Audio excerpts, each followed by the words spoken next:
Assalamualaikum warahmatullahi wabarakatuh. Halo semuanya, kembali lagi dengan saya Andara Ardina dari kelas IFB 1J dengan nomor induk mahasiswa 2511086. Di sini saya akan membahas mengenai kalimat efektif yang mencakup kejelasan, keringkasan, dan juga kesepadanan. Jadi, kalimat efektif adalah kalimat yang mampu menyampaikan ide atau informasi secara tepat kepada pembaca atau pendengar tanpa menimbulkan salah tafsir. Kalimat seperti ini menggunakan bahasa yang lugas, terstruktur, dan sesuai kaidah sehingga pesan dapat diterima sebagaimana yang dimaksudkan oleh penulis. Dalam pembelajaran bahasa Indonesia, kalimat efektif sangat penting karena menjadi dasar komunikasi lisan maupun tulisan yang baik. 3 aspek utama yang harus diperhatikan dalam membangun kalimat efektif ini adalah kejelasan, keringkasan, dan kesepadanan.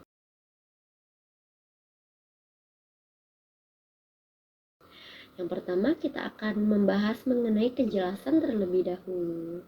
Kejelasan berkaitan dengan seberapa mudah pembaca memahami maksud kalimat. Kalimat yang jelas tidak menimbulkan keraguan atau interpretasi ganda.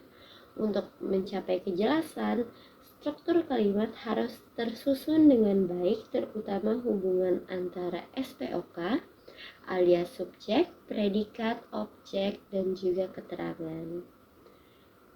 Jadi struktur kalimat itu harus langsung dan tidak terbelit-belit. Kejelasannya juga sangat bergantung pada ketepatan diksi. Jadi jika ada kalimat yang dipilih tidak tepat, makna kalimat bisa kabur ataupun ambigu. Lalu yang ketiga yaitu kalimat tidak boleh ambigu. Ambiguitas sering muncul karena susunan kata yang membingungkan atau pengguna keterangan yang tidak ditempatkan dengan benar. Contohnya, para siswa melihat guru itu menggunakan kacamata. Kata ini ambigu karena siapa yang menggunakan kacamata itu?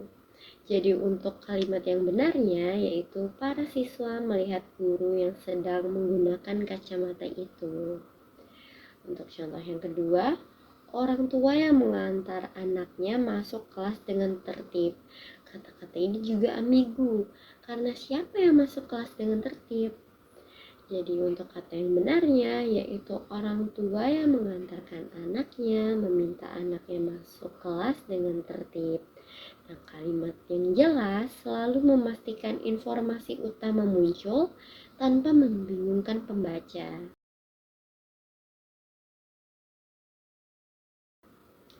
Lalu selanjutnya yaitu keringkasan. Keringkasan berhubungan dengan penggunaan bahasa sehemat mungkin, tetapi tetap mempertahankan keseluruhan makna.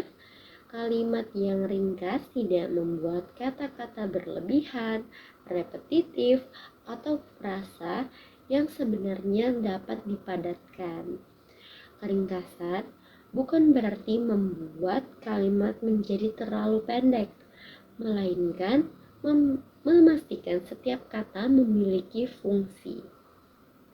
Penjelasan tambahannya, kata atau frase mubazir sering muncul dalam bahasa lisan maupun tulisan.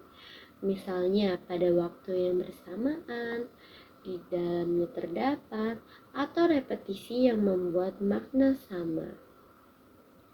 Penjelasan yang kedua, keringkasan mempercepat pemahaman. Pembaca tidak perlu menyaring kata-kata yang tidak penting. Lalu penjelasan yang ketiga, kalimat ringkas memudahkan membaca fokus pada ide pokok. Contohnya, ia turun ke bawah untuk mengambil buku. Turun sudah berarti bermakna ke bawah, jadi ia tidak diperlukan lagi.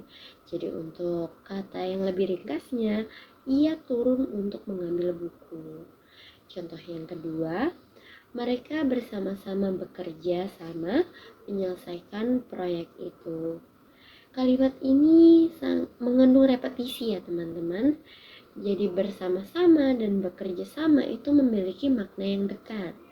Jadi untuk kalimat ringkasnya sebaiknya dituliskan seperti mereka bekerja sama menyelesaikan proyek itu. Untuk contoh yang ketiga, pada saat ini kami sedang mempersiapkan acara. Itu kalimatnya sedikit terlalu terbelit-belit, jadi sebaiknya kalimatnya diringkas seperti ini, yaitu saat ini kami mempersiapkan acara. Nah, keringkasan menjadikan kalimat lebih padat dan juga tegas.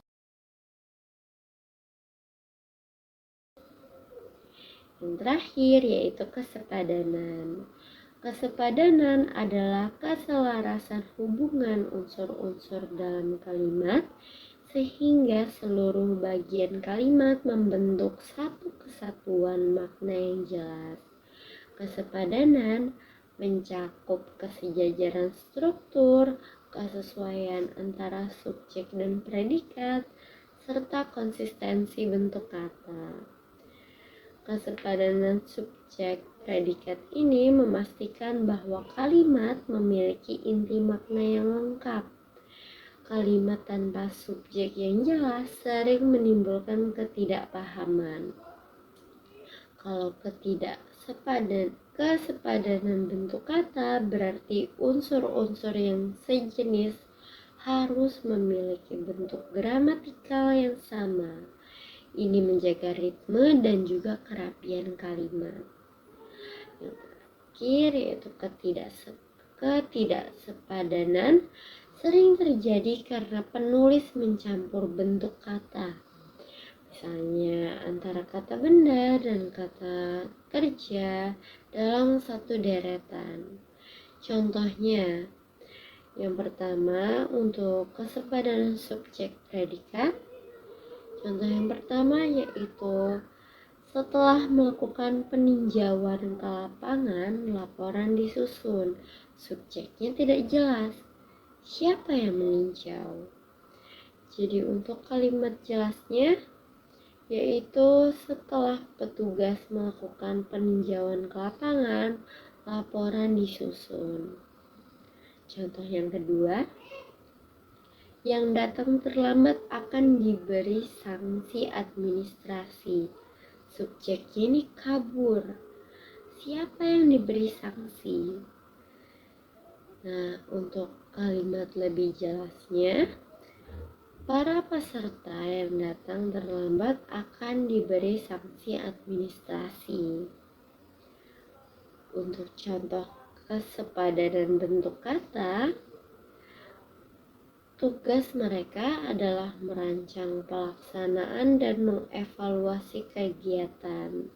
Nah, untuk kalimat yang benarnya yaitu tugas mereka adalah merancang, melaksanakan, dan mengevaluasi kegiatan. Contoh yang kedua, kegiatan itu mencakup pembinaan, mendidik, dan pengawasan. Nah, contoh yang benarnya yaitu kegiatan itu mencakup pembinaan, pendidikan, dan pengawasan. Kesepadanan menjadikan kalimat terstruktur, mudah diikuti, dan profesional.